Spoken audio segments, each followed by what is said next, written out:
Draußen vom Walde komme ich her. Ich könnte nicht sagen, es Barbara sehr. Ich bin glücklich auf dem Barbara-Plätzchen und da wollte ich nur Funk treffen. Da steht der Funk ja.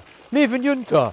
Barbara, hast du mir gesagt, ich soll Fringse und da wollte ich in der Klüttefabrik in Wachtberg.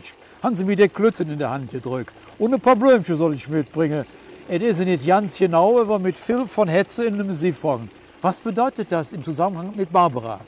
Die heilige Barbara ist vom Tag her am 4. Dezember und zum 4. Dezember wurde das Vieh von den Weiden getrieben. Und die Zweige, mit denen man das Vieh trieb, hat man nicht weggeworfen, sondern in Vasen gestellt und hoffte, dass sie dann nach einer gewissen Pflege zu Weihnachten aufgingen und das bedeutete viel Glück. Das ist die eine Dimension des Brauchtums. Das andere sind die Briketts.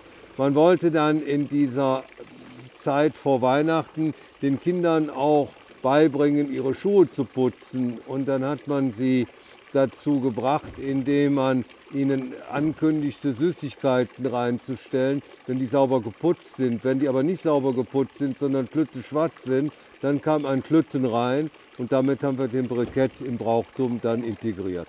Aber für die Kinder gibt es doch bestimmt auch was, genau wie beim großen Freund von Barbara, dem Nikolaus. Ja, die Kinder bekamen, wenn sie die Schuhe sauber geputzt hatten, Süßigkeiten oder die ersten Produktionen dann von den Plätzchen, die eigentlich für Weihnachten bestimmt waren.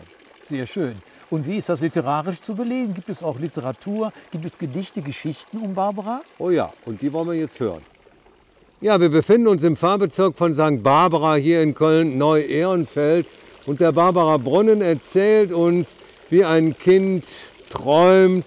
Es hat ein Brikett in der Hand, einen Klütten und hinter ihr kommt dann die heilige Barbara und füllt Süßigkeiten in einen Schuh hinein, der natürlich vorher geputzt worden ist. Und das Gedicht dazu heißt: Barbara, was bist du schlecht, außerdem och nit gerecht, ich stalt jester blitzeblank, doch ming schon he ob die Bank, wie ich hück han neue sind, hat ich bloß einen Klütten drin.